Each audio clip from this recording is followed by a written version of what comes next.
क्या है और इसके बीचों बीच हमने एक लाइन खींची थी सबसे उभरे हुए हिस्से में और आपको बताया था कि ये एंटायर स्पाइन है। This area is the spine.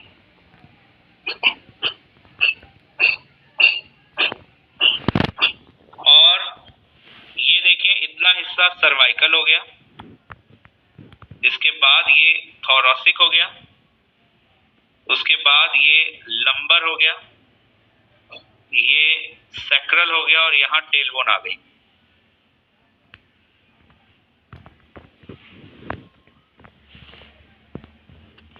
Cervical, thoracic, lumbar, sacral and tailbone.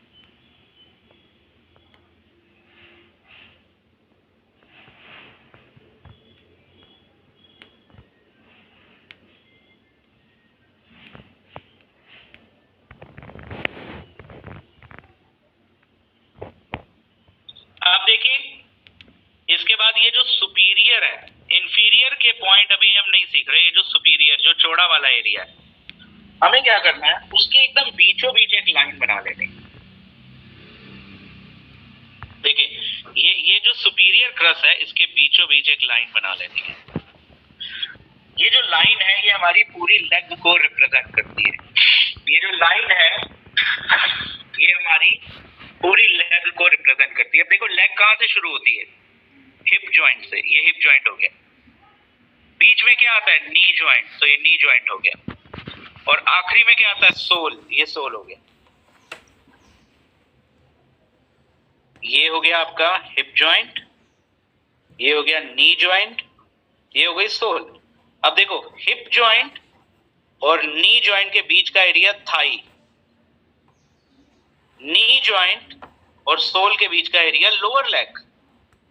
अब ये सोल है, इससे ऊपर वाला बिंदु टो और इससे नीचे वाला बिंदु हील, तो ये टो सोल हील। और ये hip, thigh, knee, lower leg, soul.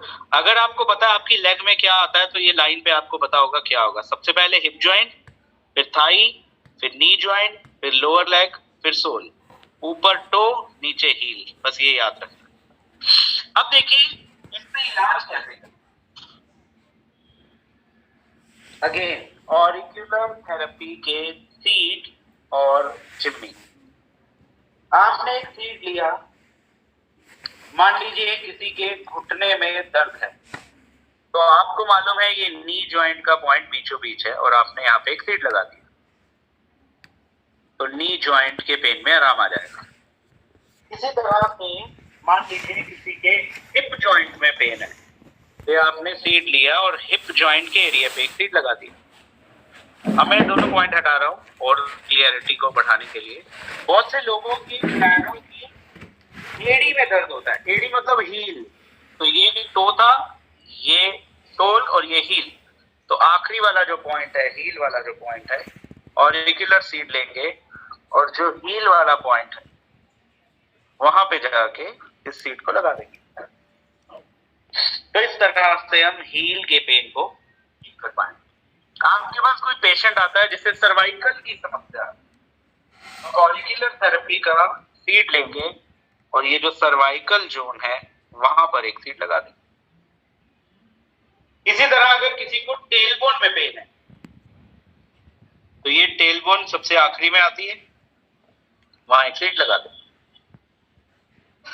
Lower back में पेन है, यानी लंबर एरिया में, लंबोसैक्रल एरिया में पेन है, तो वहां सीड लेंगे, तो ये लंबर एरिया पर, और एक सीड और लेंगे और ये सैक्रल एरिया पे लगा देंगे। ये उनके लिए भी काम करेगा जिनको L4, L5 की समस्या रहती है, नर्व कॉम्प्रेशन होता है, तो उसमें भी ये फायदा करेगा। अब दोस्तों सबसे पहली चीज एक होमवर्क समझना है आज का। ये आप सब लोग करेंगे और क्योंकि कल सबसे पहला काम मेरा होगा आप लोगों से फीडबैक लेना,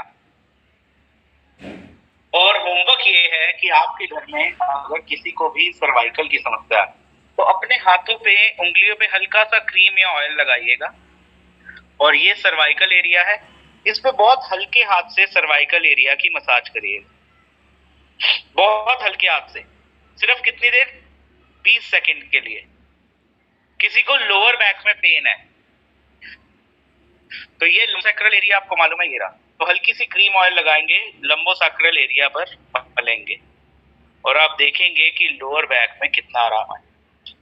किसी को नी में पेन है और आप जानते हैं कि इसके सेंटर में नी का एरिया आ रहा है, तो हल्की सी क्रीम ऑयल लेंगे और इसके सेंटर एरिया को ऐसे ऐसे मलेंगे और 20 सेकंड बाद पूछेंगे कि नी पेन में कितना आराम है। ध्यान रखेंगे राइट कान से राइट नी में आराम आएगा और लेफ्ट कान से लेफ्ट नी में आराम आएगा। इसी तरह से किसी पर्सन को अगर एंजाइटी रहती है तो न्यूरोस्थेनिया और एंजाइटी पॉइंट की मसाज करेंगे। इसी तरह से अगर किसी को कम खुशी रहती है और वो नींद अच्छी नहीं आती तो ईयर लोब की बैक साइड पे, तो इसे कोई मोड़ने की जरूरत नहीं है। बेसिकली आप क्रीम ऑयल लगाकर इसको इस तरह से मलना शुरू करें,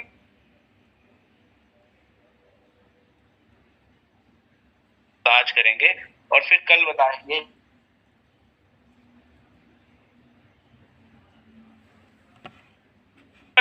हील में पेन है या टो में पेन है या सोल में पेन है तो मालूम है आपको सबसे आखिरी में आता है। क्रीम ऑयल लेंगे और इसको इस तरह से मलना शुरू कर देंगे।